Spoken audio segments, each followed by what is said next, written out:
একদিকে যখন দফায় দফায় এই প্রতিবাদের যে মিছিল সেগুলো যখন আটকানোর প্রতিবাদে পুলিশ রয়েছেন সেখানে বিভিন্নভাবে আটকানোর চেষ্টা হচ্ছে, কিন্তু সেক্ষেত্রে উল্টো দিকে দেখা যাচ্ছে যখন পুলিশ নিজের কাজে তৎপরতায় ব্যস্ত ঠিক সেই সময় তাদের উপর আক্রমণ হচ্ছে, ইট বৃষ্টি করা হচ্ছে তাদের উপর। আর যার ফল এবার দেখা গেল একজন কলকাতা পুলিশের ওপরে ইট ফেলা হয়েছে, আর যার কারণে নবান্ন অভিযানে আক্রান্ত হলো পুলিশ। দেবাশিস চক্রবর্তী নামের একজন কলকাতা পুলিশের ট্রাফিক সার্জেন্ট, তার বাম চোখে একটি ইট গিয়ে পড়ে, আর যার ফলে জানা যাচ্ছে এই মুহূর্তে তিনি দৃষ্টিশক্তি হারিয়েছেন। এমনকি এমনও ঘটনা দেখা গিয়েছে যে পুলিশকে মাটিতে ফেলে লাঠি পেটা করা হচ্ছে, লাথি মারা হচ্ছে এবং ইটের আঘাতে তাদেরকে জর্জরিত করা হচ্ছে। নবান্ন অভিযান, এই নবান্ন অভিযান কেন?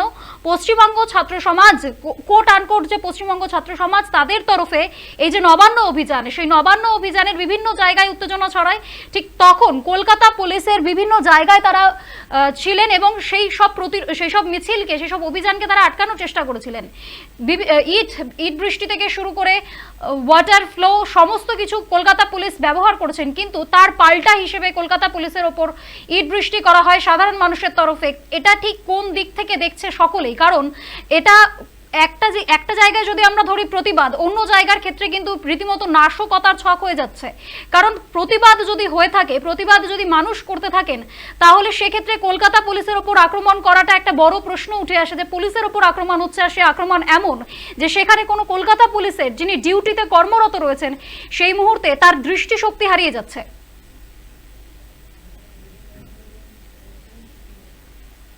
এই মুহূর্তে এই ঘটনা সম্পর্কে আরো বিস্তারিত জেনে নেব। আমাদের সঙ্গে টেলিফোনে রয়েছেন আমাদের প্রতিনিধি অর্পণ। এই মুহূর্তে আমরা যে খবরটা পেয়েছি যে কলকাতা পুলিশের ওপর আক্রমণ, ইট বৃষ্টি, তার ফলস্বরূপ একজনের দৃষ্টিশক্তি হারিয়ে যাওয়া, এই মুহূর্তে এই ঘটনার ঠিক কি আপডেট রয়েছে, এখন কি ছবি ফুটে উঠছে?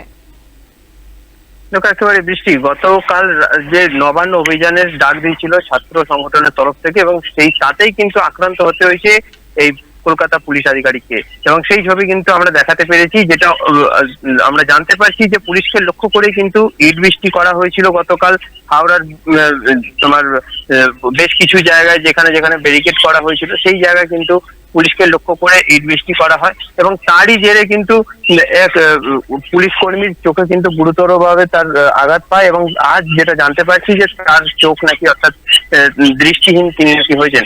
এবং এই ঘটনায় তিনি কিন্তু ট্রাফিক পুলিশ অর্থাৎ কলকাতা ট্রাফিক পুলিশের তিনি কিন্তু সার্জেন্ট এবং দেবাশিস চক্রবর্তী, এবং তার কিন্তু বাম চোখ কিন্তু একেবারে এই মুহূর্তে তিনি কিন্তু দৃষ্টিহীন হয়েছে। এবং যেটা আমরা জানতে পারছি যে তার গতকালকে তার ডিউটি ছিল হাওড়ার, এবং হাওড়াতেই কিন্তু এই ঘটনাটি ঘটেছে। এবং যেটা পুলিশের তরফ থেকে একমল সূত্র মারফত আমরা জানতে পারছি যে এই তার বয়স নাকি 37 বছর, এবং এই 37 বছরেই কিন্তু তিনি দৃষ্টিশক্তি হারিয়েছেন বলেই জানা যাচ্ছে এখনো পর্যন্ত। একদম অনেক ধন্যবাদ অর্পণ তোমাকে। এই মুহূর্তে যে ছবি আপনারা দেখতে পেলেন, কলকাতা পুলিশের ওপর আক্রমণ, ইট বৃষ্টি, আর যার ফলস্বরূপ মাত্র 37 বছর বয়সী একজন কলকাতা পুলিশের ট্রাফিক সার্জেন্ট যার উপর ইট বৃষ্টি হয়, আর তার ফলে তার বাম চোখের দৃষ্টিশক্তি তিনি হারিয়ে ফেলেছেন।